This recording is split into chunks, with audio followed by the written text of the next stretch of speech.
Video like जरूर कर लीजिए और ऐसे वीडियो लगातार फ्री में पाने के लिए चैनल को तुरंत सब्सक्राइब कर लीजिए और बेल आइकन को जरूर टैप कर लीजिए ताकि आगे भी सारे वीडियो आपको मिलते रहे। यूट्यूब में फॉलो करते हैं तो प्लीज ये वाला फ्री टेलीग्राम चैनल जरूर ज्वाइन कर लीजिएगा। सारे नोटिफिकेशन सारे अपडेट यहीं पे आते हैं, ध्यान रखिए। हेलो दोस्तों, मैं आकांक्षा स्वागत करती हूँ आप सबका स्टडी फॉर सिविल सर्विसेज के यूट्यूब चैनल पर। और आज हम डिस्कस करने वाले हैं हमारी क्लास 9th की हिस्ट्री की एनसीईआरटी का पार्ट 2।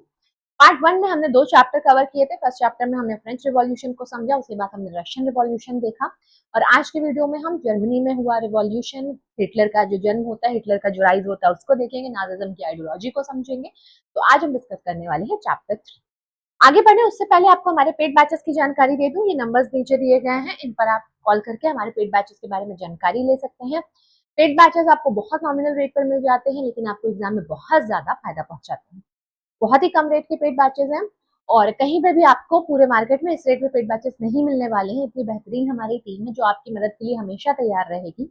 आपको पढ़ते समय कोई भी डाउट हो रहा है, सब कुछ आप वहां पर जाके पूछ सकते हैं। जितना भी हमारा कंटेंट है उसका स्टडी मटेरियल जो है, आपको हैंडी नोट्स जो है वो सब कुछ वहां पे प्रोवाइड कर दिया जाएगा, क्योंकि एग्जाम में आप लंबी लंबी वीडियोस 2-2 घंटे की, 6-6 घंटे की नहीं देख सकते हैं। तो आपके पास नोट्स होने चाहिए, तो वो सब आपको वहां पर मिलेगा। और आपकी प्रिपरेशन कैसी चल रही है ये आप पता लगा सके, तो उसके लिए आपका रेगुलर वहां पर टेस्ट कंडक्ट कराया जाएगा। तो आप देख सकते हैं कहाँ क्या कितनी कमी है, उस हिसाब से अपनी प्रिपरेशन में सुधार कर सकते हैं। और 2026 और 27 के यूपी पीसीएस फ्री के लिए जो है पेड बैच ऑलरेडी चल रहा है, तो अभी काफी समय है, अभी से ज्वाइन कर लेंगे तो बहुत आपको फायदा देखने को मिलेगा। और यहाँ पर आपको ज्ञान सर का नंबर दिया हुआ है, तो अगर आपको ज्ञान सर से बात करनी है, उन्हें कांटेक्ट करना है, तो इस नंबर पर उन्हें व्हाट्सएप करके उनसे आप कांटेक्ट कर सकते हैं। ठीक है, चलिए आगे बढ़ते हैं। और आज का हमारा जो चैप्टर है उसका नाम है Nazism and the rise of Hitler, यानी नाजीवाद और हिटलर का उदय। तो हम थोड़ा सा बैकग्राउंड चीजों को समझें, उससे पहले प्रमुख शब्दावलियां या जो की टर्मिनोलॉजीज एनसीईआरटी में दी हुई हैं उन्हें समझेंगे, क्योंकि एनसीईआरटी से क्वेश्चंस बनते हैं तो टर्मिनोलॉजी से भी बन सकते हैं। तो पहला टर्म है मित्र राष्ट्र। मित्र राष्ट्र यानी अलाइड पावर्स। तो अलाइड पावर कौन सी थी? तो मित्र राष्ट्रों का नेतृत्व शुरू में ब्रिटेन और फ्रांस के हाथों में था और 1941 में सोवियत संघ और अमेरिका भी इस गठबंधन में शामिल हो गए और उन्होंने धुरी शक्तियां यानी जर्मनी, इटली और जापान का मिलकर सामना किया। तो अलाइड पावर्स वो थी जो वर्ल्ड वॉर के समय पर एक साथ दूसरे कंट्रीज के ग्रुप के साथ लड़ा करती थी। ठीक है, तो कौन थी अलाइड पावर्स? अलाइड पावर्स जो आपस में मिल करके दूसरी कंट्रीज के खिलाफ जो है लड़ती थी। ठीक, और अलाइड पावर कौन थी शुरू में? इंग्लैंड, फ्रांस और रशिया थी। ठीक है, इंग्लैंड, फ्रांस और रशिया,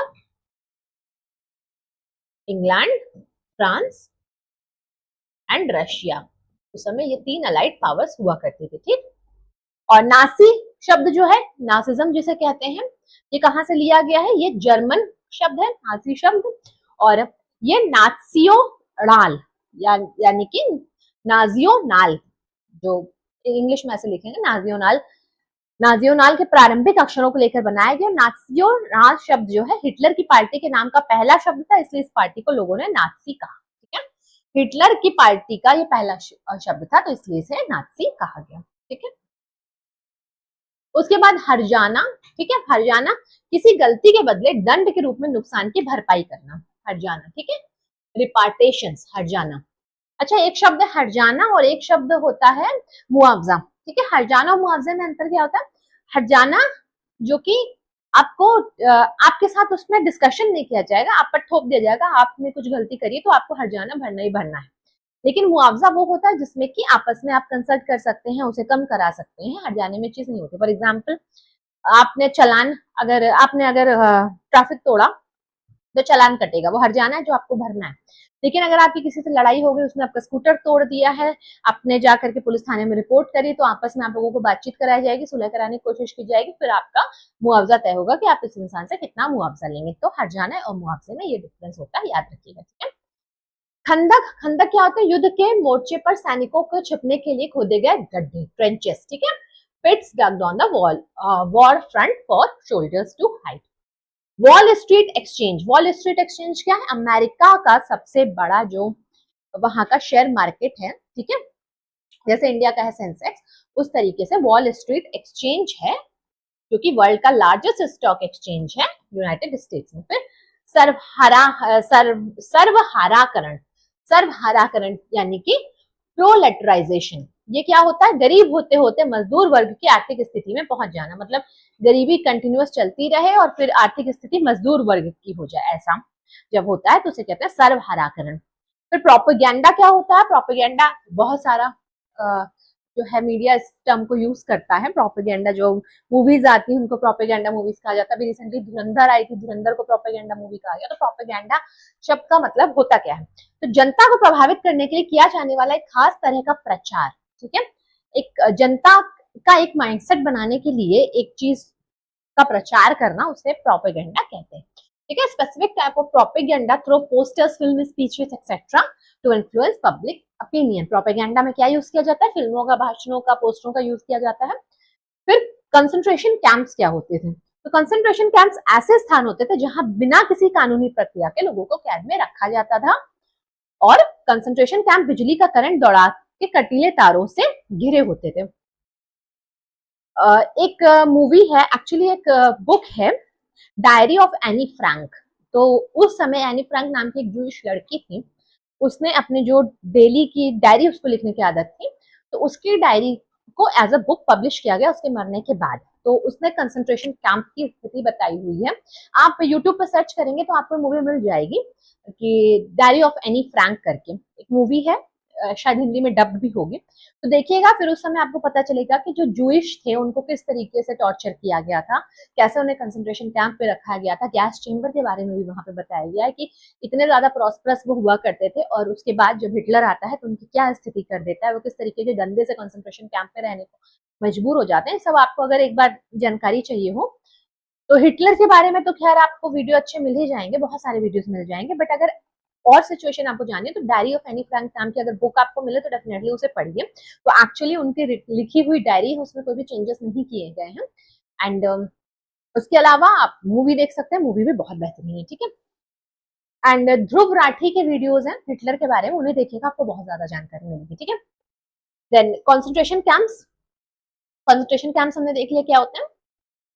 फिर नॉर्डिक जर्मन आर्य, ठीक है। तो आर्य बताए जाने वाले आर्य क्या होते हैं, सबसे सुप्रीम रेस जो है वो आर्य कंसीडर की जाती थी जर्मनी में। उसमें भी कौन से आर्य, नॉर्डिक जर्मन आर्य, ठीक है। तो the branch of the so called Aryans, उन्हें नॉर्डिक जर्मन आर्य कहा गया। और ये लोग उत्तरी यूरोप देशों में रहते थे और जर्मन से मिलते जुलते मूल के ये लोग हुआ करते थे। ब्लॉन्ड किसके लिए यूज होता है, नीली आंखों और सुनहरे बालों वाले लोग जो है उनके लिए ब्लॉन्ड टर्म का यूज किया जाता है। जिप्सी, जिप्सी नाम से श्रेणीबद्ध किए गए समूहों को अपनी सामुदायिक पहचान थी।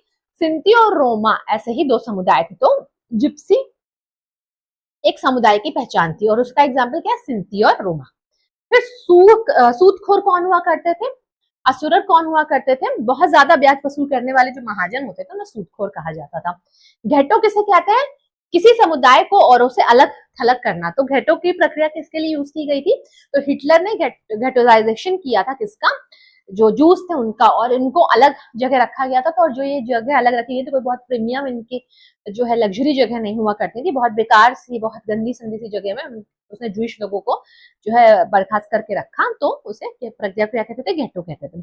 फिर युंग फोक क्या है, 14 साल से कम उम्र वाले बच्चों के लिए नाजी युवा जो संगठन बनते थे उन्हें क्या कहते थे, जंग फोक या युंग फोक, ठीक है। तो वाइमर गणराज्य का जन्म हम देखेंगे, ठीक है।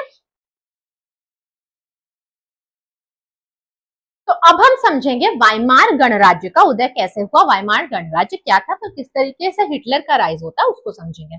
तो वाइमार गणराज्य के जन्म की बात करें तो प्रथम विश्व युद्ध में साम्राज्यवादी जर्मनी की पराजय होती, कब, 1918 में, ठीक है। 1918 में क्या होता है, जर्मनी हार जाता है और एक राष्ट्रीय सभा बनती है।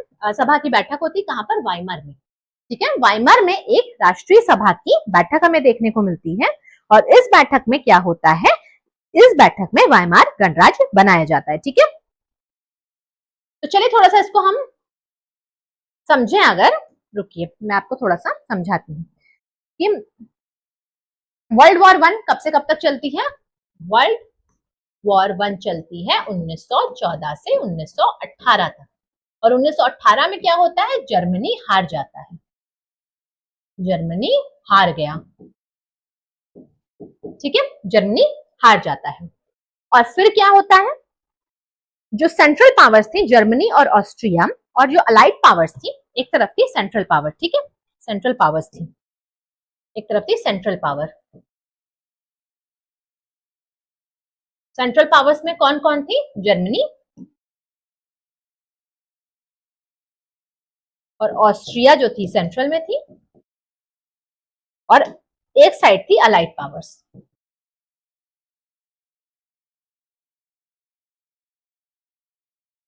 अलाइड पावर्स में कौन कौन थी? ब्रिटेन, रशिया और फ्रांस। ठीक है, एक साइड थी अलाइड पावर, एक साइड थी यहां पर सेंट्रल पावर। सेंट्रल पावर में था जर्मनी और ऑस्ट्रिया। जर्मनी जो है 1918 में हार जाता है, और उसके बाद क्या होता है? उसके बाद जो ये अलाइड पावर्स होती हैं, ये जर्मनी पर थोप देती हैं सारा का सारा जो वॉर का कॉस्ट था। ठीक है, 1918 में जर्मनी हार गया, और जर्मनी का जो राजा था फ्रेडरिक एबर्ट, वो भाग जाता है। ठीक है, वेमार सिटी में एक रिपब्लिक बनता है जिसका नाम होता है वेमार रिपब्लिक। ठीक है, जैसे हमने देखा वेमार सिटी में एक रिपब्लिक बनता है जिसका नाम होता है वेमार रिपब्लिक, और जो संसद होती है उसको क्या कहा जाता है? राइक्सटैग कहा जाता है। ठीक है, यहीं पे हम आगे समझेंगे। तो 1914 से 18 के बाद जब जर्मनी हार जाता है तो वर्साई की संधि होती है। कब होती है वर्साई की संधि? वर्साई की संधि होती है 1919 में। 1919 में एक पीस ट्रीटी होती है, पीस ट्रीटी होती है जिसको बोलते हैं वर्साई की संधि।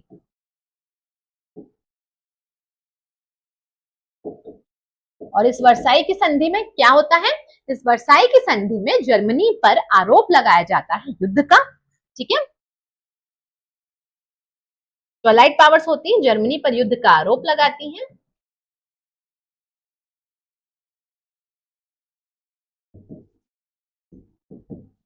इसके अलावा जर्मनी का बहुत सारा जो कॉलोनीज है इसकी, और जर्मनी की जो बहुत सारे जो इंडस्ट्रियल एरियाज थे उन पर ये कब्जा कर लेती है। ठीक है, क्या होता है कि जर्मनी की बहुत सारी जो जैसे जर्मनी का 13% जो है टेरिटरीज जर्मनी की ले ली जाती है। 13% जर्मनी की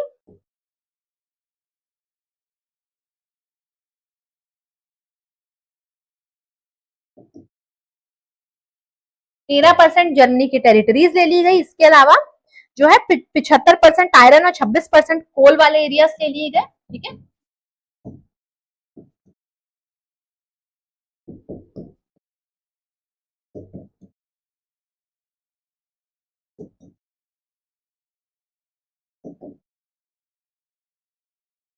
और 6 बिलियन पाउंड का जो है जो हर्जाना लगाया। 6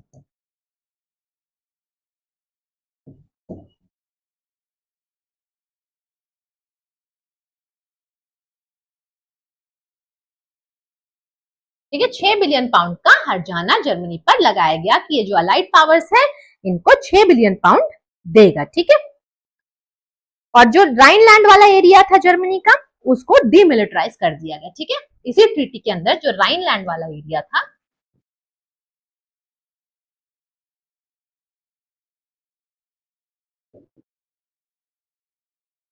यानी वहां से मिलिट्री हटा दी गई,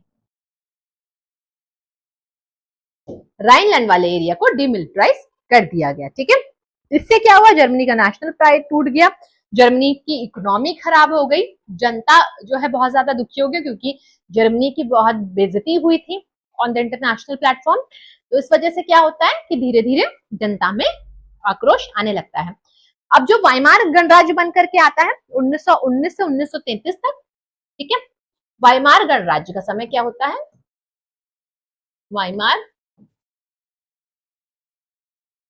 इसका टाइम पीरियड क्या होता है? 1919 से 1933 तक जो है ये वाइमार गणराज्य का टाइम पीरियड होता है। ठीक है, और वाइमार गणराज्य में कुछ प्रॉब्लम्स थी। ठीक है, इसमें कुछ प्रॉब्लम्स थी।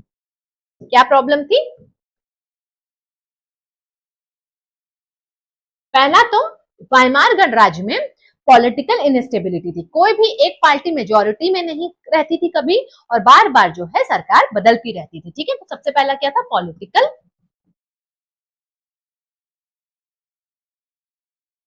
यानी कि राजनीतिक अस्थिरता थी। सरकार बार बार बदलती थी,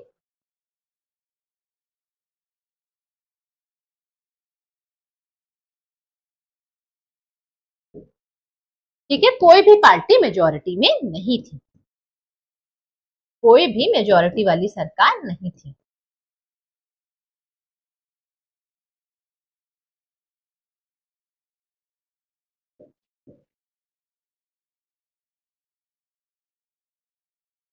ठीक है, ये कुछ प्रॉब्लम्स थी। दूसरा क्या प्रॉब्लम थी? दूसरी थी 1923 का जो है आर्थिक संकट। आर्थिक संकट 1923 में आता है। अब क्योंकि जर्मनी ऑलरेडी वॉर की वजह से इतना ज्यादा अपना फाइनेंशियल लॉस कर चुका था, उसके अलावा 6 लाख पाउंड का 6 लाख बिलियन पाउंड का उसके ऊपर हर्जाना अलाइड पावर्स ने लगाया था। तो अब इसकी जो हालत थी काफी ज्यादा खराब होने लगी थी, और उसके जो महंगाई थी, जो आर्थिक संकट था, उससे निपटने के लिए जर्मनी की सरकार ने बहुत ही मूर्खतापूर्ण कदम उठाया, वो था पैसे छापे। ठीक है, तो 1923 में क्या हुआ? पैसे छापे सरकार ने। इससे क्या हो गया? इससे हो गया हाइपर इन्फ्लेशन। अब मान लीजिए कि बाजार में 100 किलो तरबूज है और कुछ ही लोग उसे खरीदने वाले हैं, लेकिन अचानक से लोगों के पास बहुत सारा पैसा हो जाता है और पूरे शहर के लोगों को तरबूज खरीदना। अब क्या होगा? तरबूज तो उतने ही है, तरबूज की कीमत बढ़ेगी। तो वही हाल हुआ जर्मनी में कि ब्रेडों की कीमत तक इतनी बढ़ गई कि लोग जो है बैलगाड़ियों में नोट भर भर करके लाने लगे एक पैकेट ब्रेड खरीदने के लिए। तो बहुत ज्यादा बेकार सिचुएशन हो गई। इसमें क्या हो गया? बेरोजगारी बढ़ गई, बेरोजगारी बढ़ गई, कीमतें बहुत ज्यादा बढ़ गई। ठीक है,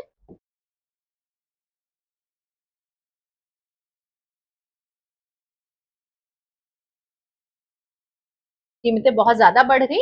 1923 का आर्थिक संकट। लेकिन उसके बाद क्या होता है? उसके बाद अमेरिका आगे आता है। अमेरिका क्या कहता है जर्मनी से? कि हम आपको लोन प्रोवाइड करेंगे, छोटे छोटे किश्तों में इसको लौटाते रहना। ठीक है, तो अमेरिका क्या कहता है? कि हम आपको लोन देंगे, आप इसको वापस करते रहना। लेकिन उसके बाद क्या होता है? अमेरिका में आता है सबसे बड़ा आर्थिक संकट, जो कि 1929 का था, ग्रेट डिप्रेशन।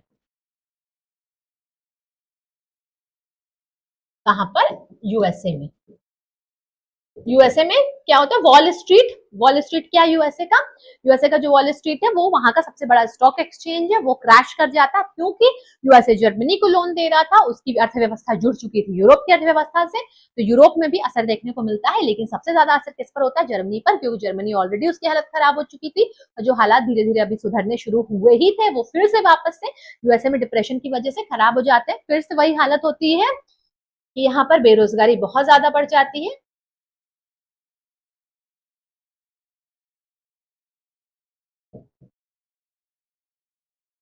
बहुत ज्यादा बढ़ गई, फैक्ट्रीज बंद हो गई, बैंक बंद हो गए। ठीक है, जनता में आक्रोश आ गया, जनता में आक्रोश आ गया और एक स्ट्रॉन्ग लीडर की मांग होने लगी। ठीक है,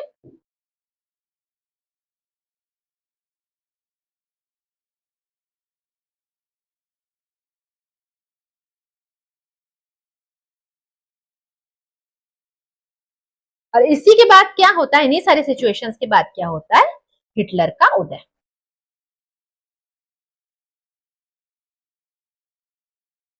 क्योंकि वो सारे प्रोमिस करता है कि हम अर्थव्यवस्था को सुधारेंगे, हम एम्प्लॉयमेंट देंगे, इस तरीके के बहुत सारे प्रोमिस हिटलर करता है। तो फिर जो है एक स्ट्रॉन्ग लीडर की मांग होती है। और हिटलर की, जैसे कि महात्मा गांधी की खासियत थी कि वो अपनी बातों से लोगों को अपने में मिला सकते थे, उसी तरीके से हिटलर के अंदर भी बोलने की एक ऐसी कला थी कि वो लोगों को इन्फ्लुएंस करता था।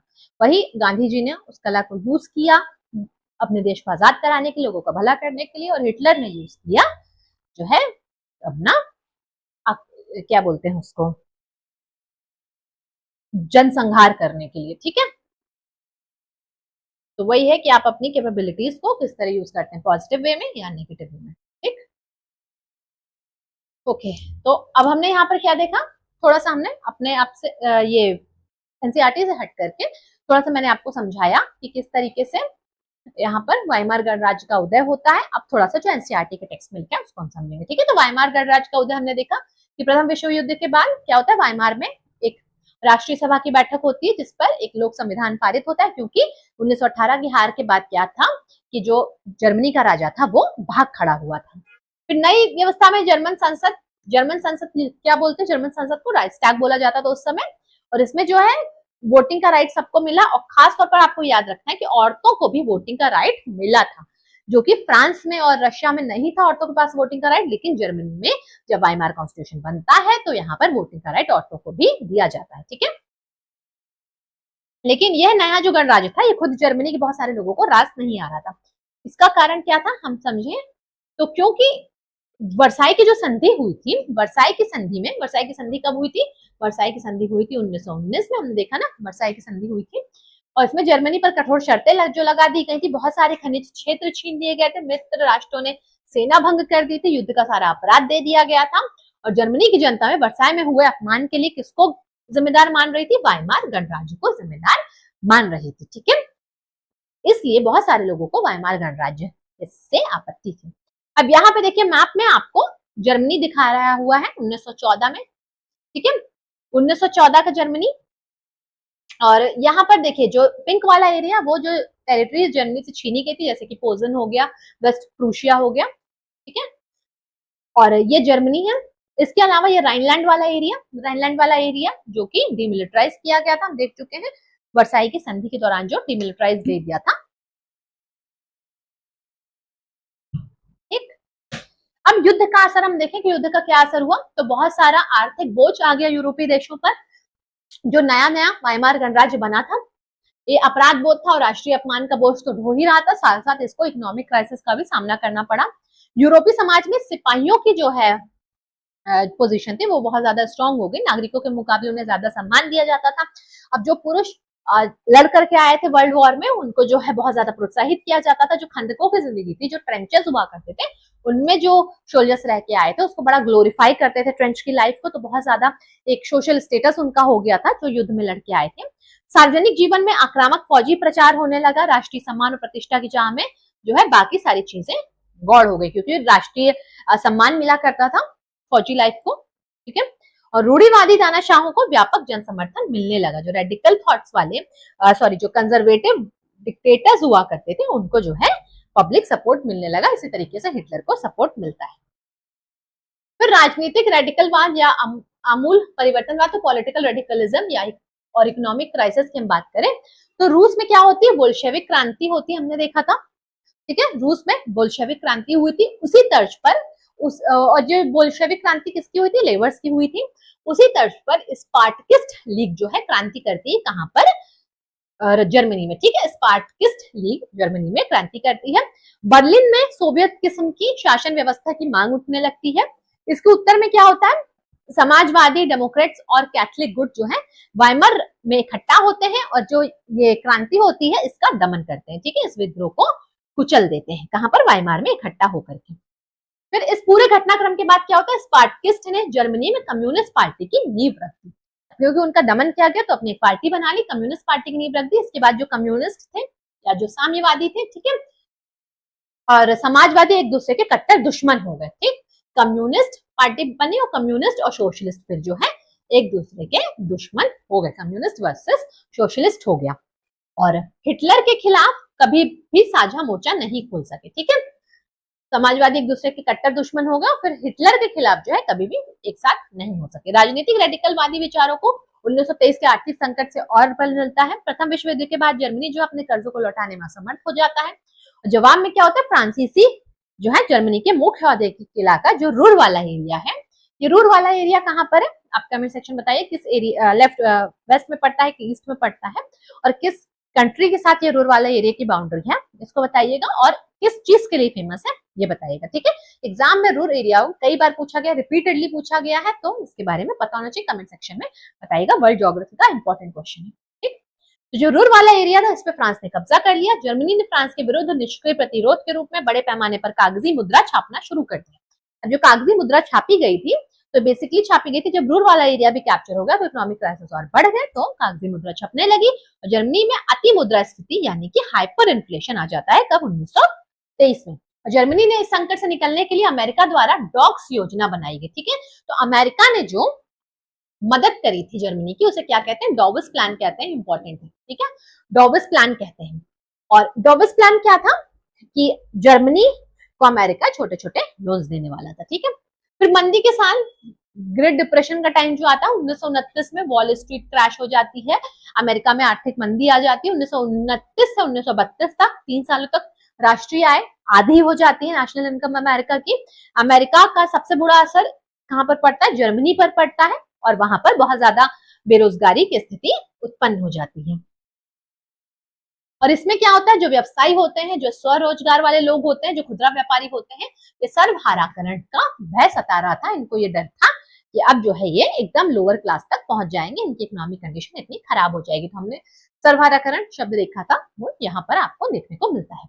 किसानों को फसल की कम कीमत का, तो युवाओं को अपने भविष्य का डर सता रहा था, यानी कि जो पूरी जनता थी उसमें किसी न किसी तरीके का भय आ गया था। इस परिस्थिति में वाइमार संविधान की कुछ खामियां थी और अस्थिरता थी और तानाशाही का शिकार बना सकती थी, जैसे कि अनुच्छेद 48 था। ठीक है, अनुच्छेद 48 क्या था, ये राष्ट्रपति को आपातकाल लागू करने, नागरिक अधिकार रद्द करने और अध्यादेशों को जारी करने के जरिए शासन चलाने का अधिकार देता था। वाइमार कॉन्स्टिट्यूशन में एक था आर्टिकल 48। ठीक है, आर्टिकल 48 क्या करता था, राष्ट्रपति को आपातकाल लागू करने, नागरिक अधिकारों को रद्द करने और अध्यादेश यानी कि ऑर्डिनेंसेस जारी करने के लिए जो है अलाउ करता था। ठीक,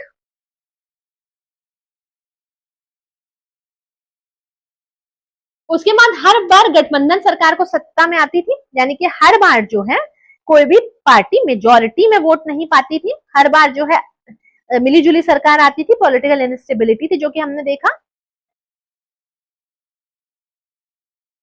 और लोकतांत्रिक संसदीय व्यवस्था जो थी, लोगों का विश्वास इसमें खत्म होने लगा था, डेमोक्रेसी में लोगों का विश्वास खत्म होने लगा था, क्योंकि कोई समाधान वो इकोनॉमिक क्राइसिस का नहीं खोज पा रहे थे। फिर होता है हिटलर का उदय। ठीक है, हिटलर का उदय हमें देखने को मिलता है। हिटलर का जन्म कहाँ हुआ था, हिटलर का जन्म हुआ था 1889 में, कहां पर, ऑस्ट्रिया में हुआ था। वो बचपन बेहद गरीबी में उसका बीता था और हिटलर ने सेना में भर्ती होकर प्रथम विश्व युद्ध में भाग लिया था और जर्मनी की हार और वर्साई की संधि से उसे आग बबूला कर दिया था। क्योंकि वो जर्मनी की तरफ से लड़ा था और देश का इतना ज्यादा अपमान हुआ था, तो उसके अंदर बहुत ज्यादा आक्रोश भर गया था। अर्थव्यवस्था, राजनीति और समाज में गहराता संकट, इस संकट में हिटलर ने सत्ता पे पहुंचने का रास्ता साफ कर दिया।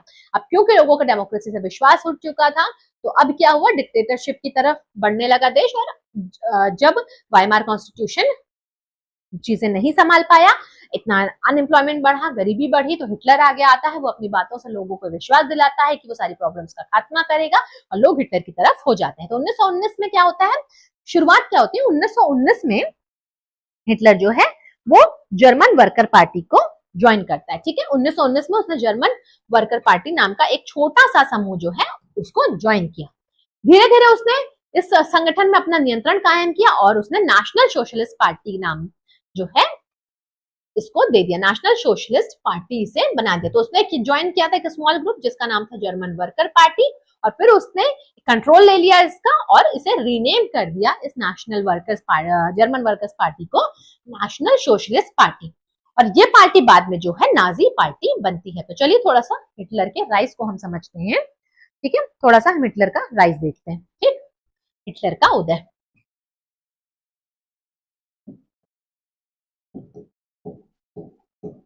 हिटलर का उदय, तो जन्म हिटलर का कहां पर होता है, हिटलर का जन्म होता है 1889 में, कहां पर, ऑस्ट्रिया में। ठीक है, ऑस्ट्रिया में 1889 में हिटलर का जन्म होता है।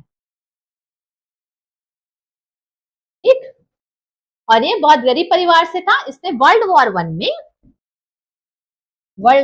में जर्मनी की तरफ से लड़ा था।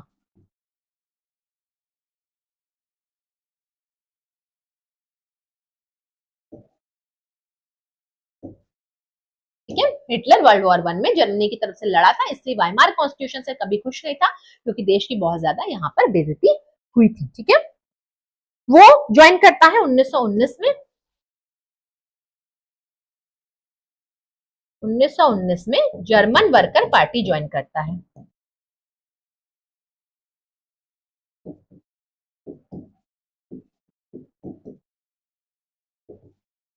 ज्वाइन करता है। फिर इसका जो है बाद में नाम बदल देता है, ठीक है, रीनेम किया इसने जर्मन वर्कर पार्टी को। क्या नाम रखा? National socialist German worker party, ठीक है, नेशनल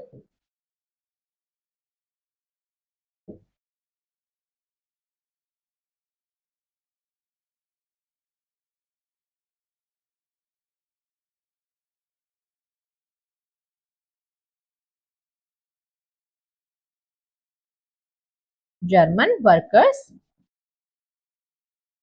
पार्टी इसका नाम रखता है। और बाद में यही पार्टी क्या कहलाती है? बाद में यही पार्टी जो है आगे जाकर के कहलाती है, यही पार्टी बाद में क्या कहलाती है? नाजी पार्टी, ठीक है, नाजी पार्टी। यही पार्टी बाद में कहलाती है नाजी पार्टी, ठीक।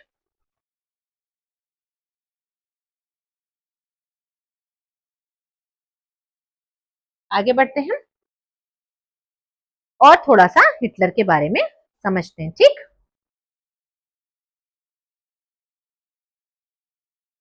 फिर 1928 का समय आता है, इलेक्शंस होते हैं और हिटलर को मिलते हैं खाली 2.6% वोट, तो वो गवर्नमेंट नहीं बना पाता है, ठीक है। 1928 में क्या होता है? 1928 में जो है हिटलर को खाली 2.6% वोट मिलते हैं, ठीक है। हिटलर को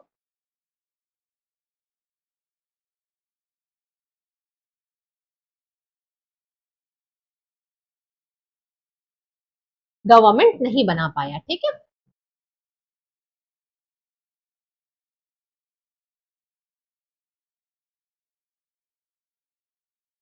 हिटलर को 2.6% वोट मिलते हैं और वो गवर्नमेंट नहीं बना पाता है। लेकिन 1932 में नाजी पार्टी जो है वो लार्जेस्ट पार्टी बन जाती है और उसे 37% वोट मिलते हैं। कब की बात हो रही है? अब क्योंकि वाइमार कॉन्स्टिट्यूशन की वजह से इतनी ज्यादा इकोनॉमिक कंडीशन खराब हो चुकी थी कि 1932 का टाइम पीरियड आते आते नाजी पार्टी जो है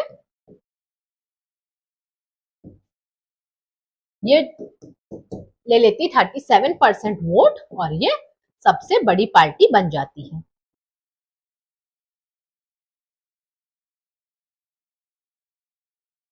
ठीक है, नाजी पार्टी जो है 1932 आते आते सबसे बड़ी पार्टी बन जाती है। और वो कौन कौन से वादे करता है, ठीक है, वो थोड़ा सा हम देखेंगे आगे। अभी हम अपना जो टेक्स्ट है हिटलर के बारे में उसको देखते हैं। तो यहाँ पे देखिए, इतना हमने समझा कि 1932 के टाइम पीरियड तक क्या होता है, नाजी पार्टी सबसे बड़ी पार्टी बन जाती है। तो महामंत्री उसने 1919 में ज्वाइन करी थी वर्कर्स पार्टी, फिर उसका नाम बदल दिया। तो 1928 के इलेक्शन में उसे ज्यादा वोट नहीं मिले थे, सिर्फ 2.6% वोट मिले थे। और 1932 आते आते नाजी पार्टी जो है सबसे बड़ी पार्टी बन जाती है, ठीक है। महामंदी के दौरान नाजीवाद ने एक जन आंदोलन का रूप ग्रहण कर लिया था और नाजी प्रोपेगेंडा ने लोगों को एक बेहतर भविष्य की उम्मीद दिखाई थी कि हम अनएम्प्लॉयमेंट दूर करेंगे और हम जो है बहुत सारे आपको एम्प्लॉयमेंट प्रोवाइड करेंगे, हम जो है वर्साई की संधि का बदला लेंगे, ठीक है, और सिक्योर फ्यूचर होगा यूथ का। तो इसने ये सारे वादे किए और 1932 आते आते कितने परसेंट वोट इसको मिले? 37% वोट और ये सबसे बड़ी पार्टी बन जाती है। हिटलर जबरदस्त वक्ता था, ठीक है, जैसे मैंने आपको बताया बहुत पावरफुल ओरेटर या बहुत पावरफुल जो है स्पीकर था वो, और वो अपने भाषणों में शक्तिशाली राष्ट्र की स्थापना की बात करता था, ठीक है। ये promise to establish a powerful nation, Versailles की संधि में जो नाइंसाफी हुई थी उसके प्रतिशोध लेने की बात करता था, जर्मन समाज को खोई हुई प्रतिष्ठा वापस दिलाने की बात करता था। वो वादा करता था कि बेरोजगारों को रोजगार देगा, नौजवानों को एक सुरक्षित भविष्य देगा। ये सारे वादे हिटलर किया करता था। उसने आश्वासन दिया कि वह देश को विदेशी प्रभाव से मुक्त कराएगा और तमाम विदेशी साजिशों का मुंहतोड़ जवाब देगा। नासियों ने अपने प्रचार के लिए हिटलर को एक मसीहा, एक रक्षक, एक ऐसे व्यक्ति के रूप में पेश किया। तो नाजी जो थे उन्होंने हिटलर को एक मसीहा के रूप में पेश किया, ठीक है। इतना ज्यादा पावरफुल स्पीकर था कि वो एक मसीहा की तरह लोगों के आगे आया, ठीक। उसके बाद आता है टाइम पीरियड जबकि 1933 में राष्ट्रपति हिंडनबर्ग जो है हिटलर को चांसलर का पद दे देते हैं, ठीक है। तो लीगली इसने 1933 में चांसलर का जो है वो पद दिया था, और मंत्रिमंडल का ये सबसे शक्तिशाली पद होता था। इसे मान सकते हैं कि प्रेसिडेंट जैसा पद एक होता था। तो 1933 में क्या होता है, 1933 में 30 जनवरी 1933 को जो है चांसलर बनता है जर्मनी का, और वो धीरे धीरे जो है डेमोक्रेसी को खत्म करने का काम करता है। ठीक, तो 1933 में क्या होता है, हिटलर चांसलर बनता है। 1933 में हिटलर बना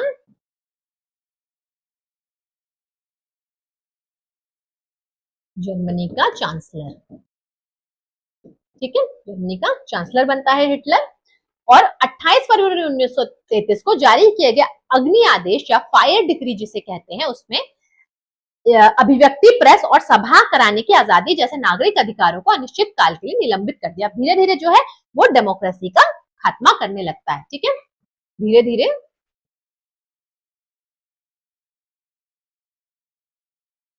डेमोक्रेसी को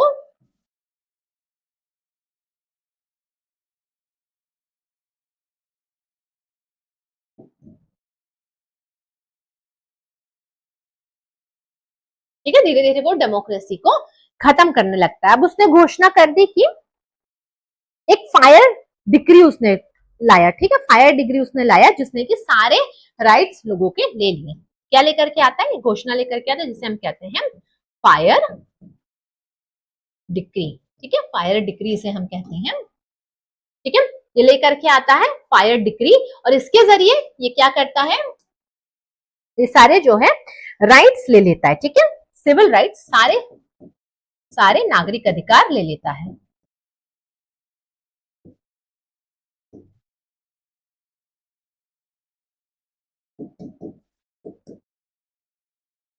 जैसे कि कौन कौन सा नागरिक अधिकार लेता है, जैसे कि जो freedom of speech,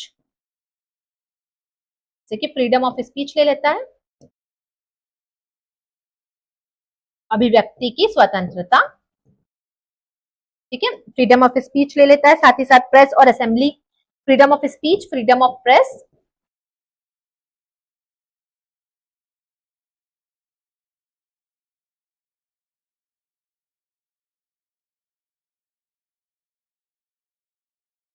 freedom of assembly, ये सारे नागरिक अधिकार हिटलर ले लेता है। धीरे धीरे वो डेमोक्रेसी का खात्मा करने लगता है। ठीक है, और उसके अलावा 3 मार्च 1933 को एक जो है एनेबलिंग एक्ट भी वो पास करता है। ठीक, 3 मार्च 1933 को विशेष अधिकार अधिनियम, फेमस एनेबलिंग एक्ट जो है वो पास करता है, और इस कानून के जरिए जर्मनी में बाकायदा तानाशाही स्थापित कर दी जाती है। तो 3 मार्च 1933 को एनेबलिंग एक्ट पास होता है। 3 मार्च 1933 को क्या आता है, एनेबलिंग एक्ट, और इसमें क्या होता है, प्रॉपर तानाशाही जर्मनी में स्थापित हो जाती है। ठीक है, जर्मनी में प्रॉपर तानाशाही स्थापित।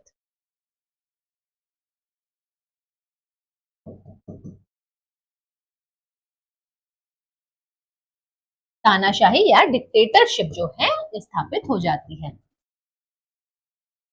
कब, 3 मार्च 1933 टाइम पीरियड याद रखिएगा। ठीक है, और जब ये डिक्टेटर बन जाता है उसके बाद क्या करता है, सारी पावर इसके हाथों में आ जाती है, सारी पॉलिटिकल पार्टीज और ट्रेड यूनियन को बैन कर देता है, नाजी पार्टी के अलावा। ठीक है, इसके बाद क्या होता है, नाजी पार्टी के अलावा, नाजी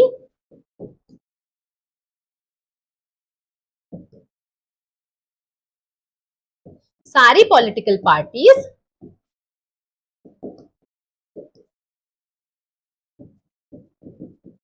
एंड ट्रेड यूनियन जो है वो बैन हो जाती है। ठीक है, इनको क्या कर दिया जाता है, इनको बैन कर दिया जाता है।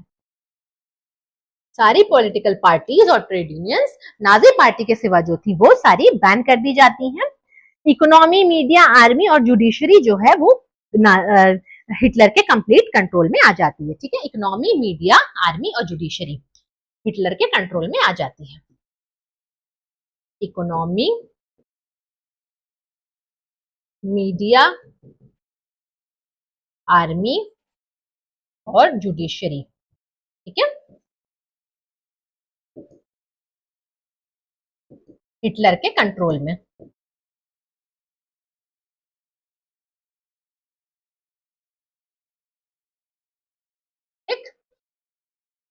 इसके बाद क्या होता है, हिटलर के कंट्रोल में सारी पावर्स आ जाती हैं। ठीक, तो आगे यहाँ पढ़ते हैं। तो 3 मार्च 1933 को क्या होता है, एक प्रसिद्ध एनेबलिंग एक्ट आता है जिसके जरिए जर्मनी में बाकायदा तानाशाही स्थापित हो जाती है और इस कानून को संसद को अधिकार विहीन कर दिया जाता है। जो पार्लियामेंट थी, पार्लियामेंट को अधिकार विहीन कर दिया जाता। तो हमने वाइमार कॉन्स्टिट्यूशन देखा। वाइमार कॉन्स्टिट्यूशन कब से कब तक चला था, 1919 से 1933 तक जो है, कब 3 मार्च 1933 तक चला था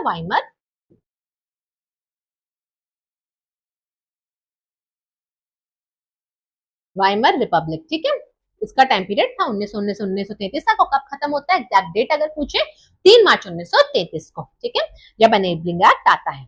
यहाँ पे हमने समझा चीजों को, अब आगे बढ़ते हैं। और नाजी पार्टियों से जुड़े संगठनों के अलावा सभी राजनीतिक पार्टियां, ट्रेड यूनियन जो है बंद कर दी गई, पाबंदी लगा दी गई।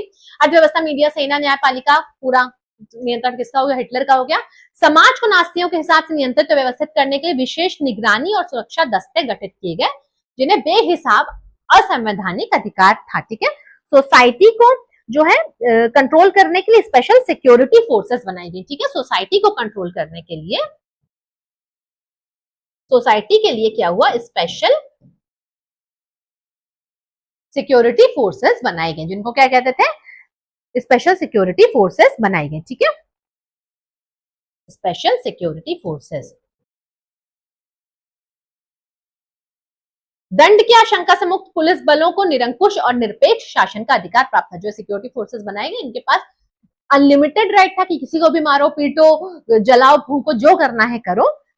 इनको सारे के सारे राइट्स थे। ठीक है, और एक सीक्रेट स्टेट पुलिस भी बनाई गई जिसका क्या नाम था, गेस्टापो। ठीक है, गेस्टापो नाम की एक सीक्रेट स्टेट पुलिस भी बनाई गई थी। ठीक है, यहां पर मैं मेंशन कर देती हूँ, गेस्टापो नाम की एक सीक्रेट स्टेट पुलिस भी बनाई गई थी।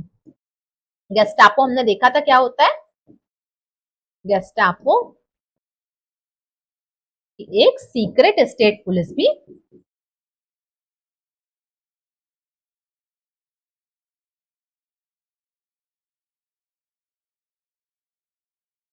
ठीक है, एक सीक्रेट स्टेट पुलिस बनाई गई जिसका नाम था गेस्टापो। ठीक,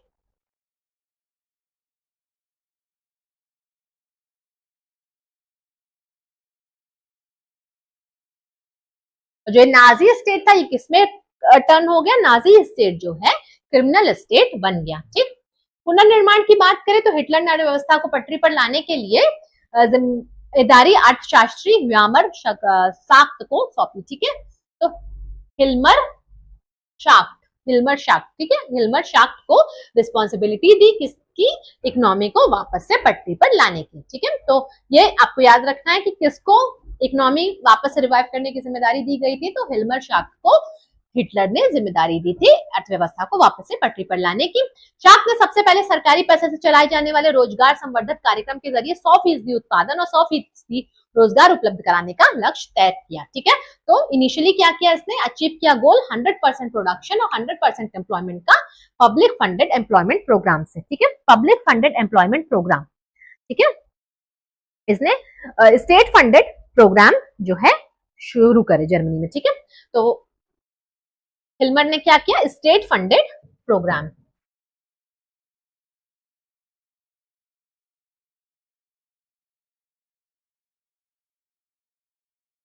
स्टेट फंडेड प्रोग्राम शुरू करें।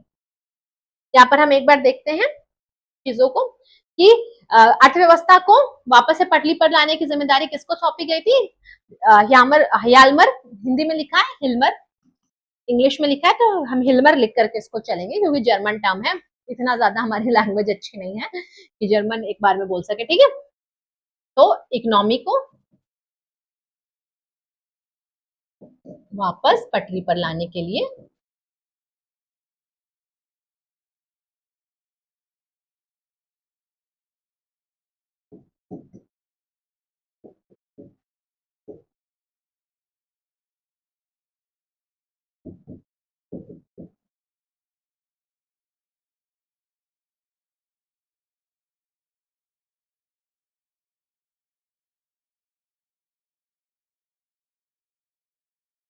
और हिल्मर ने क्या किया,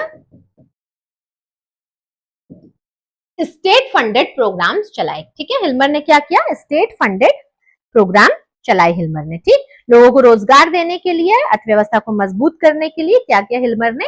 स्टेट फंडेड प्रोग्राम चलाए। ठीक है, जिसमें जर्मनी का इसने चलाया स्टेट फंडेड,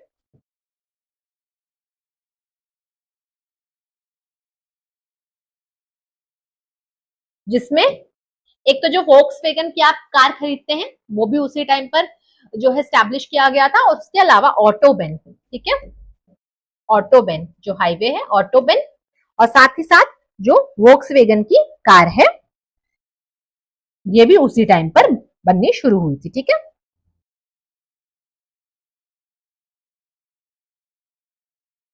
ठीक है, ऑटोबेन क्या है? हाईवे है, और वोक्सवैगन कार जो बनती है वो इसी प्रोग्राम के अंडर बननी शुरू हुई थी। तो आपको ये चीज भी पता होनी चाहिए। ठीक है,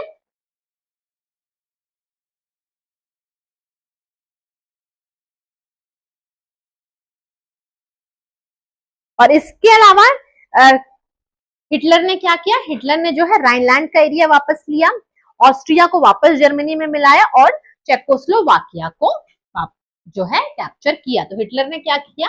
राइनलैंड राइनलैंड हिटलर ने वापस लिया,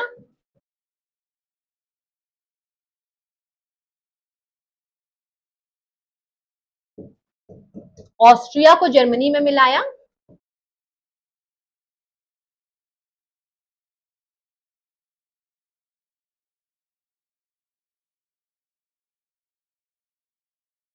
किसने? हिटलर ने ऑस्ट्रिया को जर्मनी में मिलाया, राइनलैंड को वापस लिया, और चेकोस्लोवाकिया को कंट्रोल करना इसने शुरू कर दिया। ठीक है, चेकोस्लोवाकिया जिसे आज चेक रिपब्लिक बोलते हैं।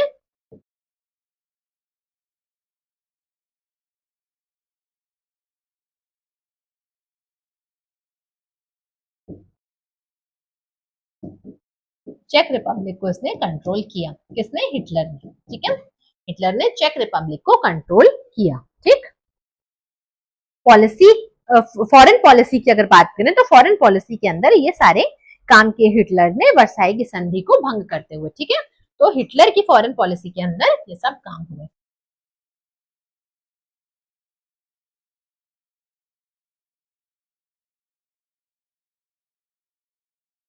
और ये वर्साई की संधि के विरुद्ध थे। ठीक है, वर्साई की संधि के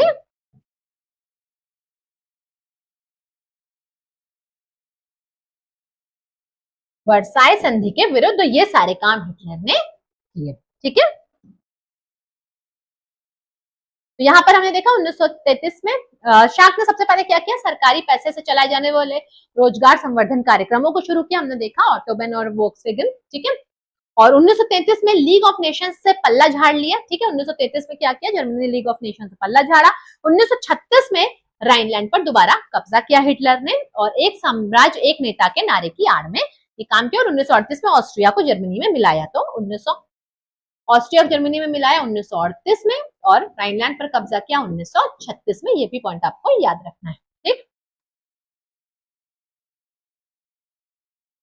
इसके बाद उसने चेकोस्लोवाकिया को कब्जे में करा और जर्मन भाषी सुंडेटलैंड प्रांत पर कब्जा किया, और फिर पूरे चेकोस्लोवाकिया को हड़प लिया। फिर हिटलर ने आर्थिक संकट से निकलने के लिए युद्ध का विकल्प चुना। उसने सोचा कि अब युद्ध ही आखिरी विकल्प है आर्थिक संकट से निपटने के लिए। तो वो राष्ट्रीय सीमाओं को विस्तार करने के लिए ज्यादा से ज्यादा संसाधन इकट्ठा करना चाहता था। इसी लक्ष्य को ध्यान में रखते हुए सितंबर 1929 में उसने पोलैंड पर हमला किया। अब वो युद्ध भी करने लगा, तो 1929 में उसने पोलैंड पर हमला किया। तो यहाँ पर फॉरेन पॉलिसी में एक पॉइंट और हम लिखेंगे, 1900, पेन का कलर सेम रखूं, 1939 में पोलैंड पर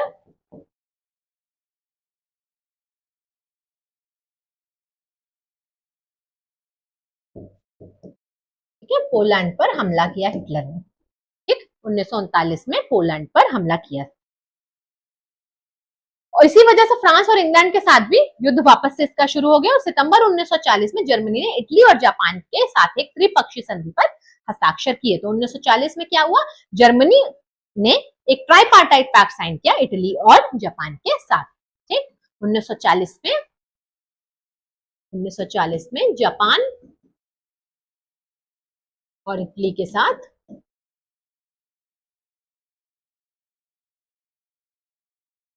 त्रिपक्षीय समझौता।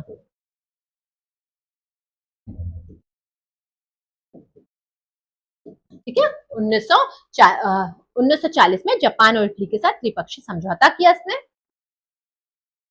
और इस संधि से क्या हुआ, अंतरराष्ट्रीय समुदाय में हिटलर का दावा और मजबूत हो गया, हिटलर की पोजीशन और स्ट्रांग हो गई।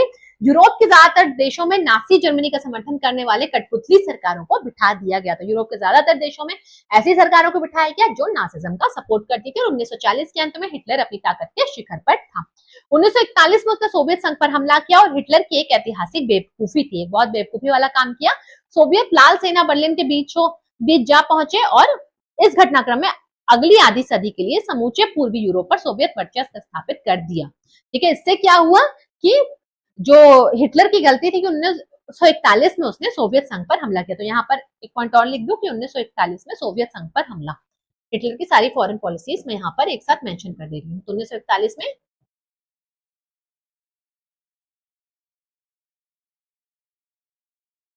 1941 में सोवियत संघ पर हमला किया और इससे क्या हुआ, फायदा सोवियत संघ का देखने को मिला। सोवियत संघ का वर्चस्व जो है वो यहाँ पर स्टैब्लिश हो गया। The Soviet red army reach the heart of the Berlin, Berlin तक पहुंच गई सोवियत की सेना। और क्या हुआ, इसमें सोवियत डोमिनेंस हो गई ईस्टर्न यूरोप में फॉर नेक्स्ट हाफ सेंचुरी। ठीक है, तो इससे नुकसान किसका हुआ, हिटलर को हुआ। तो ये एक बहुत ही ज्यादा बेवकूफी भरा कदम था। ठीक है, बेवकूफी भरा कदम मैं यहाँ पे लिख दे रही हूँ।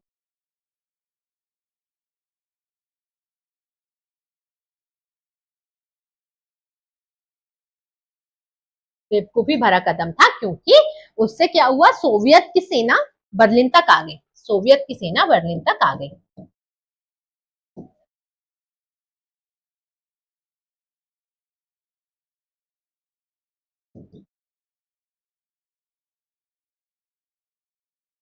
सोवियत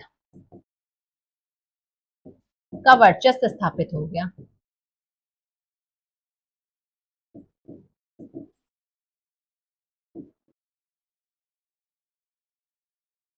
ठीक है, सोवियत का वर्चस्व स्थापित हो गया।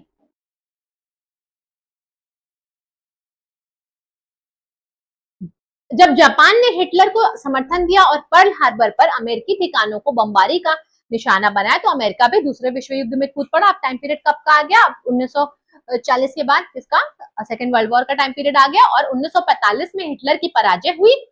ठीक है, और जापान के हिरोशिमा शहर पर अमेरिकी परमाणु बम गिराने के साथ जो है ये युद्ध खत्म हुआ। ठीक, 1945 में वर्ल्ड वॉर सेकेंड जो है खत्म हुआ और हिटलर की यहाँ पर हार हुई। ठीक, ये हमने देखा।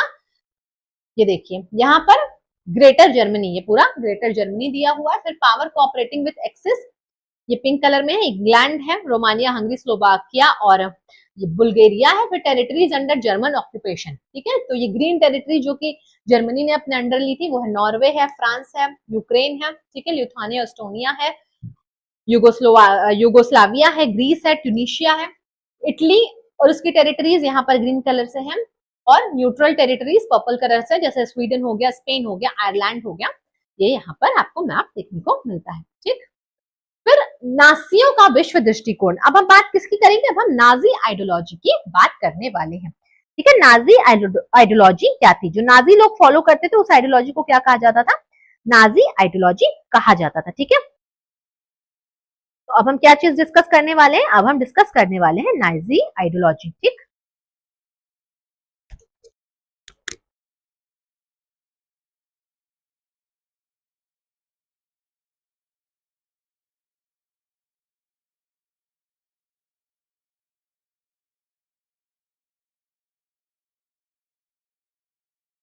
ठीक, तो नासियों की विचारधारा किस पर आधारित थी, नस्ल पर, रेशियल हायरार्की पर आधारित थी। नाजी आइडियोलॉजी किस पर आधारित थी, तो नाजी आइडियोलॉजी थी रेसिज्म पर आधारित थी। ठीक, इसको हम देखेंगे। नाजी विचारधारा जो है वो किस पर आधारित थी, नाजी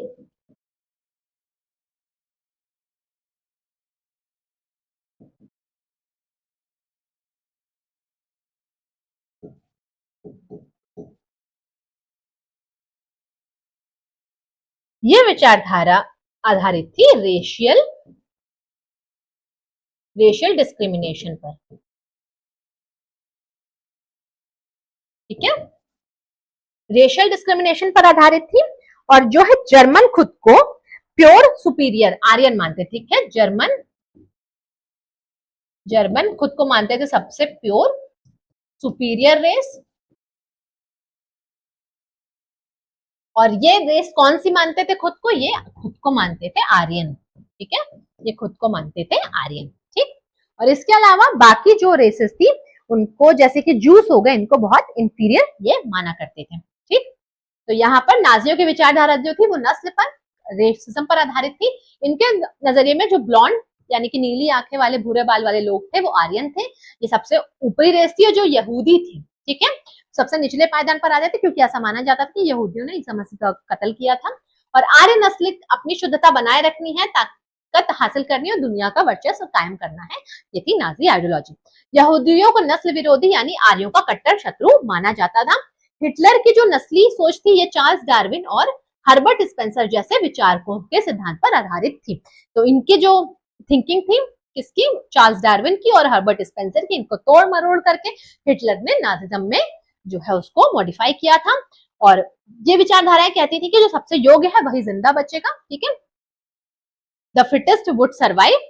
और इस आधार पर वह आर्य नस्ल को सबसे श्रेष्ठ मानता था, जबकि डार्विन ने चयन के सिद्धांत को एक विशुद्ध प्राकृतिक प्रक्रिया कहा था। उसमें इंसानी हस्तक्षेप की वकालत कभी नहीं करी थी, किसने? डार्विन ने। लेकिन हिटलर ने इस थ्योरी को तोड़ मरोड़ करके नाजिज्म में पेश किया था, ठीक। और नस्लवादी विचारकों और राजनेताओं को पराजित समाजों पर अपने साम्राज्यवाद शासन को सही ठहराने के लिए डार्विन की विचारधारा का इसने सहारा लिया। और हिटलर की विचारधारा का दूसरा पहलू था लेबेस्ट्राउम या जीवन परिधि की भू राजनीतिक अवधारणा, यानी कि लिविंग स्पेस, ठीक है। एक तो जो ये नाजिज्म की आइडियोलॉजी थी ये रेशियल डिस्क्रिमिनेशन पर थी, और दूसरी चीज थी ये लिविंग स्पेस पर बेस्ड थी, ठीक है, लिविंग स्पेस। लिविंग स्पेस की थ्योरी क्या है, अब हम इसको देखेंगे, ठीक है। इसका दूसरा पहलू क्या था? लिविंग स्पेस जीवन परिधि था, और वो मानता था कि अपने लोगों को बसाने के लिए ज्यादा से ज्यादा इलाकों पर कब्जा करना जरूरी है, ठीक है। लिविंग स्पेस का क्या मतलब था? कि अपने लोगों को बचाने के लिए ज्यादा से ज्यादा इलाकों पर कब्जा करना चाहिए, ठीक है। Germans needed more living space, ठीक है। तो उसने क्या कहा कि हम ईस्टर्न यूरोप को कॉन्कर करेंगे। तो इसके लिविंग स्पेस की जीवन परिधि, लिविंग स्पेस को क्या बोलेंगे? जीवन परिधि। जीवन परिधि की जो इसकी आइडियोलॉजी थी, तो इसके हिसाब से जर्मन्स को और ज्यादा एरिया चाहिए अपनी नस्लों को बसाने के लिए। जर्मन को एरिया चाहिए,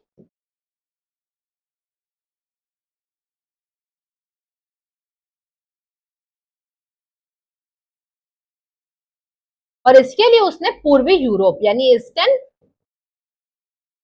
यूरोप को कॉन्कर करने की कोशिश करी, ठीक है।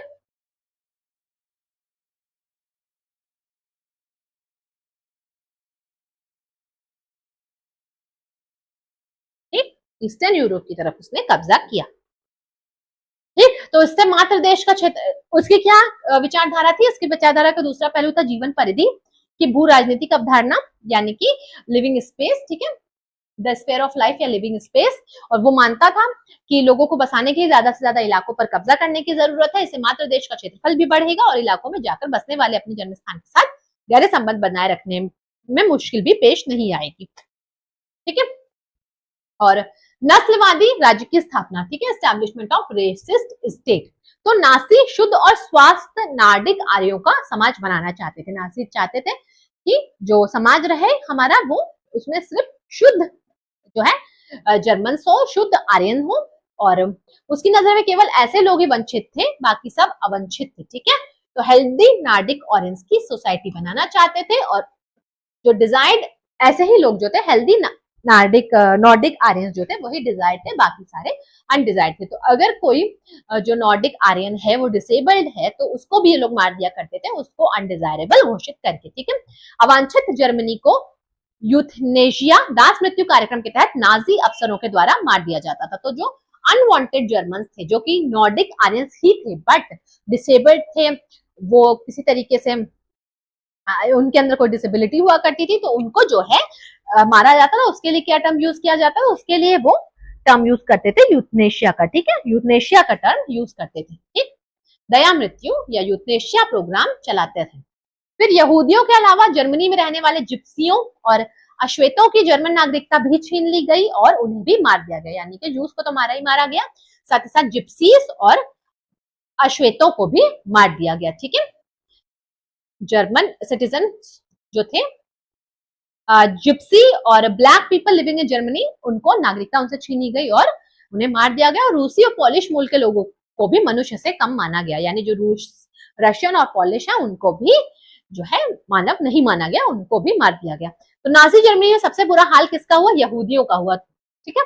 तो एक बुक है डायरी ऑफ एनी फ्रैंक, जो यहूदी लड़की है उसकी डायरी है, उसके बारे में आप पढ़िएगा, वो आपको मिल जाएगी, अमेजोन पे मिल जाएगी, किसी आसपास के बुक स्टोर में मिल जाएगी, या फिर आपको वो यूट्यूब पर डायरी ऑफ एनी फ्रैंक करके एक डॉक्यूमेंट्री टाइप है, एक मूवी टाइप है, वो मिल जाएगी, तो उसको जरूर देखिएगा।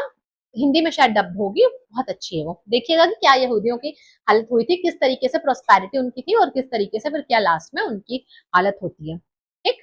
कॉन्सेंट्रेशन कैंप के बारे में मैंने आपको बताया, तभी मैंने आपको बताया था कि इसको जरूर देखिएगा, आपको कॉन्सेंट्रेशन कैंप्स के बारे में आइडिया लगेगा, ठीक। यहूदियों के प्रति नासियों के दुश्मनों का आधार क्या था? यहूदियों के प्रति ईसाई धर्म में मौजूद परंपरागत घृणा भी थी, ठीक है। फिर ईसाइयों की नजर में जो यहूदी थे आदतन हत्यारे थे और सूदखोर थे, ठीक है, क्योंकि वो मर्चेंट्स हुआ करते थे और बहुत बड़े बड़े व्यापारी हुआ करते थे यहूदी, बहुत ज्यादा प्रॉस्परस सोसाइटी थी उनकी, तो इस तरीके से उन्हें जो है वो पैसा लोगों को दिया करते थे, तो उन्हें सूदखोर भी समझा जाता था, ठीक है। यहूदी बाकी समाज से अलग बस्तियों में रहते थे, जिन्हें क्या कहते थे? घेटोस कहते थे, यानी दबड़ा, घेटोस मतलब दबड़ा, और ये बहुत ही बेकार आसपास का इनका एरिया होता था, बहुत गंदगी वाला, कोई बहुत ज्यादा प्रीमियम लोकेशन नहीं होती थी। हिटलर यहूदियों को पूरी तरह से खत्म करना चाहता था, इसलिए उसने पोलैंड में बनाए गए गैस चेम्बरों में ले जाकर मार देने की रणनीति अपनाई गई। गैस चेम्बर्स भी होते थे, गैस चेम्बर्स में लोगों को, यहूदियों को ले जाकर ठूसा जाता था और वहां पर जहरीली गैसें पास की जाती थी, उनको मार दिया जाता था। मास किलिंग इसने करी थी, ठीक है। नस्ली कल्पना लोक यानी रेशियल यूटोपिया, ठीक है। तो नासी युद्ध जो है नॉर्डिक आर्यन के कल्पना लोक बनाना चाहते थे। इस क्रम में पोलैंड के ज्यादातर क्षेत्रों पर कब्जा किया ताकि वहां जर्मन नागरिकों को बसाया जा सके। तो ईस्टर्न यूरोप पे इन्होंने कब्जा किया, वहां पर जर्मन नागरिकों को बसाने के लिए अवांछित तत्वों को जनरल गवर्नमेंट नामक विशेष इलाके में रखा जाता था। जो अनवांटेड एलिमेंट्स थे उनको कहाँ रखा जाता था? उनको जनरल गवर्नमेंट नाम के इलाके में रखा जाता था। जनरल गवर्नमेंट में कुछ विशालतम घेटो और गैस चेम्बर भी थी, इसलिए यहाँ यहूदियों को बड़े पैमाने में मारा जाता था। कहाँ पर? जनरल गवर्नमेंट नाम के इलाके में। मौत का सिलसिला, ठीक है, मौत का सिलसिला, द प्रोसेस ऑफ डेथ, पहला चरण, ठीक है। सबसे पहले एक्सक्लूजन का टाइम पीरियड आता है, 1933 से 1939 तक का जो टाइम पीरियड है वो टाइम पीरियड है एक्सक्लूजन का।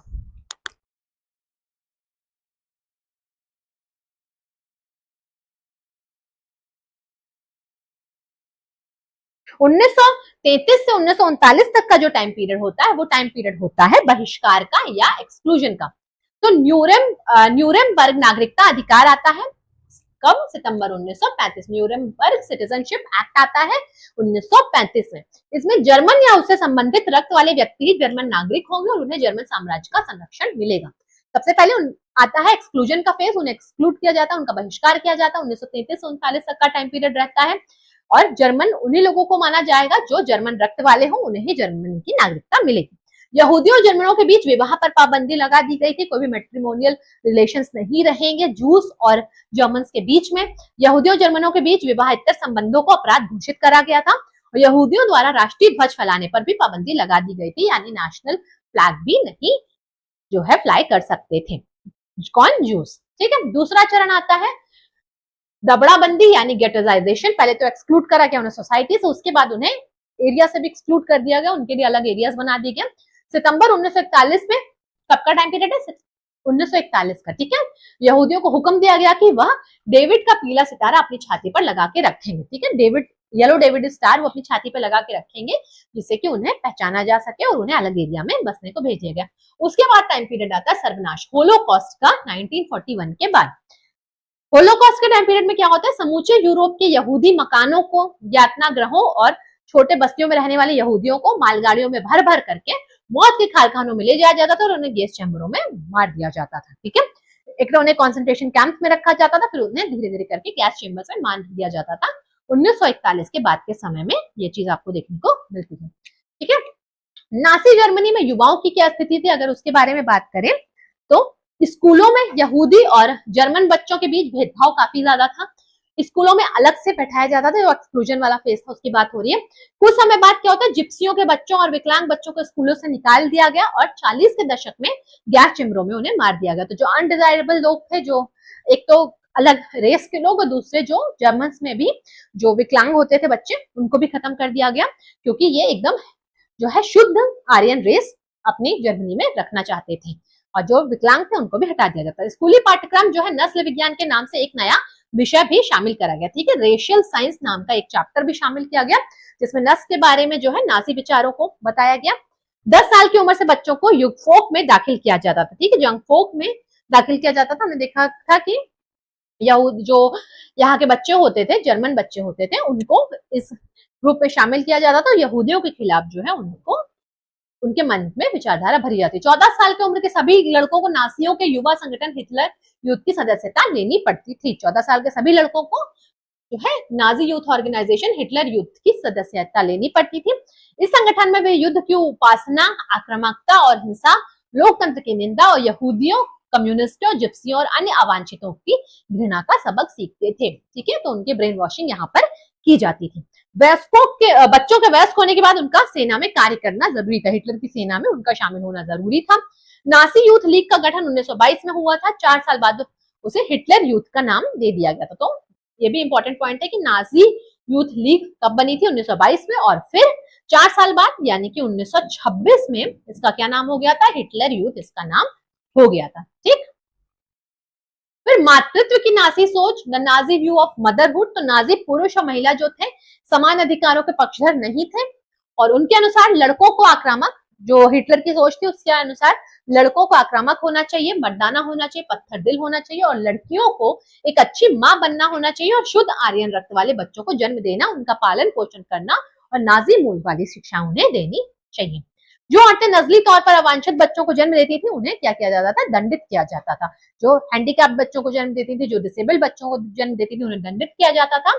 और जो वांछित दिखने वाले डिजायरेबल बच्चों को जन्म देती थी उन्हें इनाम दिए जाते थे और इन्हें विशेष तरीके की सुविधाएं दी जाती थी। ठीक है, इन्हें विशेष तरीके की सुविधाएं दी जाती थी।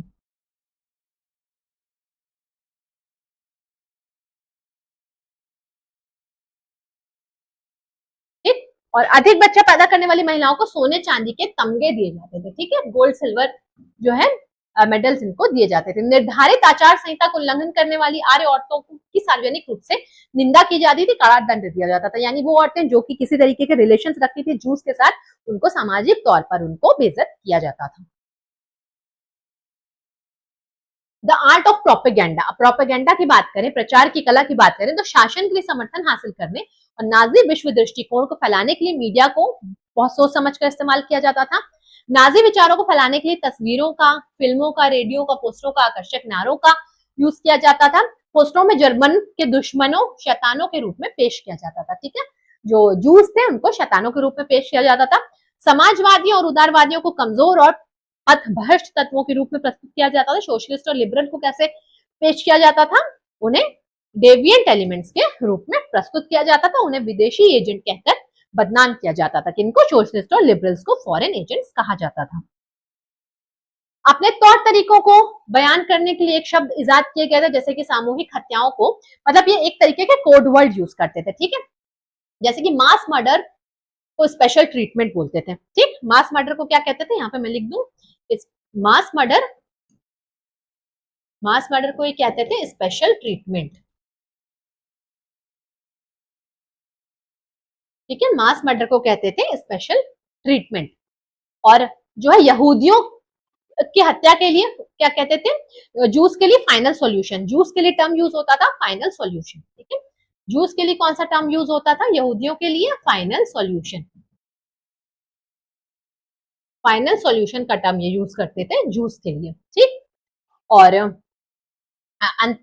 यूथनेशिया विकलांगों के लिए, विकलांगों के मर्डर के लिए क्या यूज करते थे, यूथनेशिया। ठीक, कौन सा टर्म यूज करते थे, विकलांगों के यूथ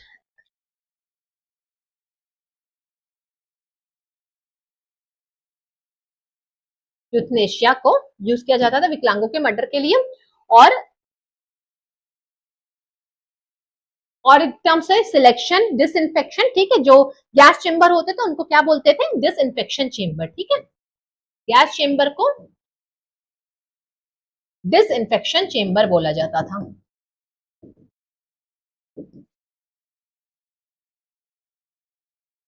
गैस चेंबर को डिसइंफेक्शन चेंबर बोला जाता था।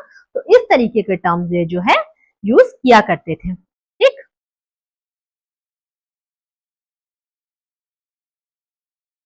और नाजीवाद के लोगों ने दिलो दिमाग पर गहरा असर डाला, ठीक है, उनकी भावनाओं को भड़काकर उनके गुस्से और नफरत को अवांछितों पर केंद्रित कर दिया और इस अभियान से नाजीवाद का सामाजिक आधार पैदा हुआ। तो इतना इन्होंने ब्रेन वॉशिंग करी कि जो है नासिज्म लोगों की सोच में बैठ गया। पूरे समाज को अपनी तरफ आकर्षित करने के लिए लोगों को इस बात का एहसास कराया गया कि उनकी समस्याओं को सिर्फ नाजी ही हल कर सकते हैं। आम जनता और मानवता के खिलाफ अपराध, crime against public and humanity. तो बहुत सारे लोग नासी प्रचार के प्रभाव में यहूदियों से नफरत करने लगे थे। बहुत सारे लोगों ने पुलिस दमन और मौत की आशंका के बावजूद नाजीवाद का जमकर विरोध किया। कुछ लोगों ने समर्थन किया, कुछ लोगों ने विरोध किया।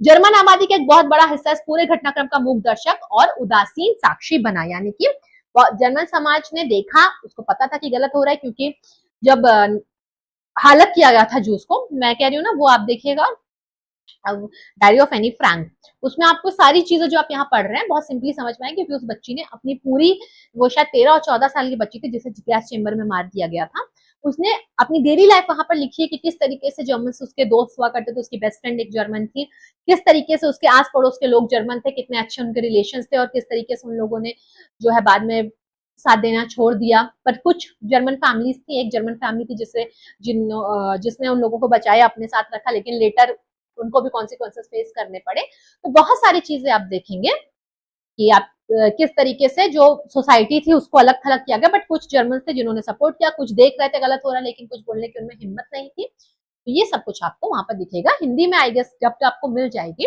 एक बार सर्च करिएगा, डायरी ऑफ एनी फ्रैंक उसका नाम है, ठीक है। जर्मन आबादी का एक बहुत बड़ा हिस्सा इस पूरे घटनाक्रम का मूल दर्शक था। लोग कई विरोधी कदम उठाने लगे, अपना मतभेद व्यक्त करने लगे नाजीवाद का विरोध करने से, लेकिन वो डरते थे, हिटलर के विरोध करने से वो डरते थे। एक समय बाद खुद यहूदी भी अपने बारे में नाजियों द्वारा फैलाई जा रही रूढ़ छवियों पर यकीन करने लगे थे। मतलब किसी को इतना ब्रेन वॉश करो कि वो खुद को ही कंसिडर करने लग जाए वो चीज। बहुत सारे यहूदी गैस चैम्बर में पहुंचने से पहले ही दम तोड़ देते थे, ठीक है। फिर महाध्वंस, होलोकॉस्ट के बारे में जानकारियां। तो यहूदियों के नाजी कत्लेआम को महाध्वंस या होलोकॉस्ट कहा जाता है। तो जो यहूदियों का मास किलिंग हुई उसको क्या कहते हैं, होलोकॉस्ट कहते हैं। जब ये दिखाई देने लगा कि अब युद्ध में नाजियों की पराजय तय है, तो नाजी नेतृत्व के दफ्तरों में मौजूद तमाम सबूतों को नष्ट करना शुरू कर दिया, ठीक है। तो हिटलर ने सारे सबूत मिटाना शुरू कर दिया। दुनिया के बहुत सारे हिस्से में स्मृति लेख, साहित्य, विचित्र शायरी, स्मारकों और संग्रहालयों में महाध्वंस का इतिहास और स्मृति आज भी जिंदा है। और वापस से एक मूवी सजेस्ट कर रही हूँ, डायरी ऑफ एनी फ्रैंक, ठीक है।